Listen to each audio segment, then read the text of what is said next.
The hidden gender gap in your AI tool, why AI bias is a Women's History Month problem. Welcome to your Weekly Ally, a weekly newsletter where we dive deep into the strategies, stories, and game-changing insights that help you navigate business challenges and unlock your organization's true potential for growth. March is Women's History Month. We're dedicating this month's newsletters to the conversations that matter most to the women building businesses right now, starting with this one.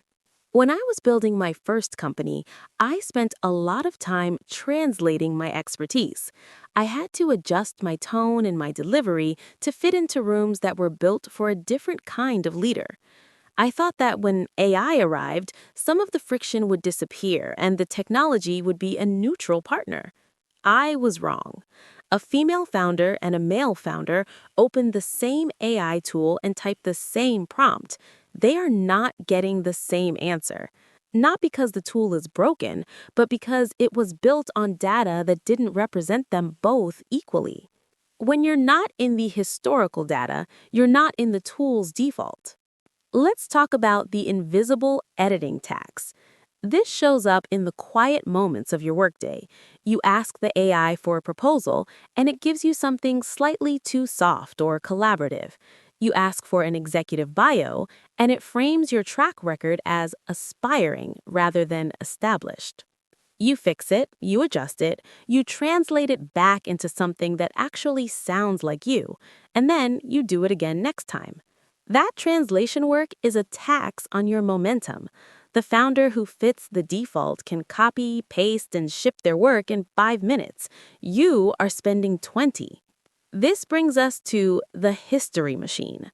The problem isn't that the tool is choosing to be biased, it's that it is essentially a history machine.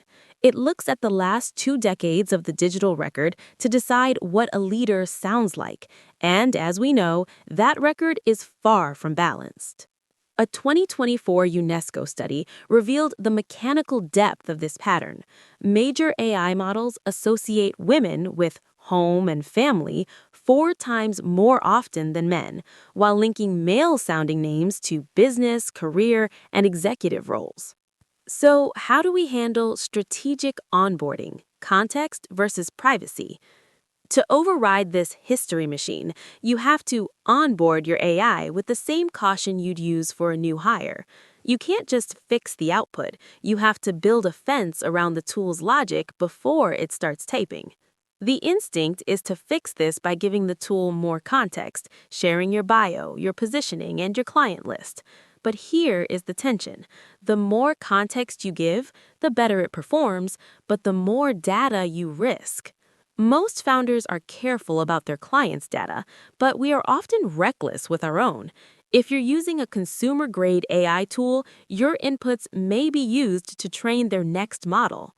Your goal is to provide a new history, your brand voice, and your specific business rules, without feeding it the proprietary secret sauce or confidential client data that belongs inside your walls.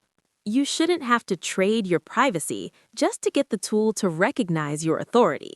As a tactical note, because navigating the line between context and privacy is the new required skill for founders, I've shared the bias audit in today's Substack.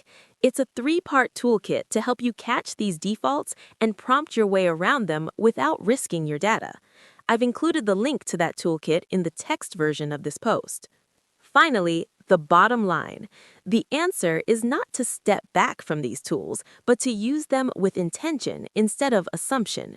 Used well, they are still the most powerful equalizer available to a founder without a team of 20. Review every output, not just for quality, but for whose version of good it reflects, and push back when the tool gives you something that doesn't fit you. Don't let a tool that wasn't built with you in mind decide what your expertise sounds like. You set the standard, the tool follows it. New here?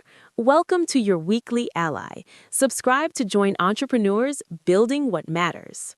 For our discussion this week, have you ever gotten an AI output that felt like it wasn't written for you? Hit reply and tell us what happened. We read every comment.